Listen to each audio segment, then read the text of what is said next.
గిరమ్మా చింతపండు కడుకోద్దురా గిరమ్మా ఇట్రా ఏమీ చింతపండు మంచి గడకరా జరా ఏం చేయాలి గడకరా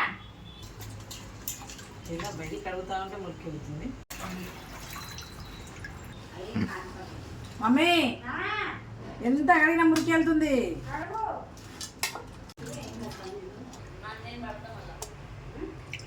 తెల్లగా అయింది తెల్లగా అయింది మంచిగా కడిగిన మమ్మీ మెచ్చుకుంటుంది ఇవాళ చూడు మమ్మీ తెల్లగా కడుకొచ్చిన ఏది చింతపండు నువ్వే శుభ్రంగా కడతారా మనం కడుగుతాడే మురికి వెళ్ళింది చింతపండు ఏమన్నా కనబడుతున్నా అదే మరి కడుగుతుంటే మురికి వెళ్ళింది పోతా నల్లగా వస్తా ఉందని అంటే ఉట్టి ఒక్కసారి కడగమన్నా కానీ మొత్తం తెల్లగా నేను అడిగిన మమ్మీ మురికి వెళ్తుందని శుభ్రంగా కడగన్నావు పెద్దోళ్ళు ఏ చేసిన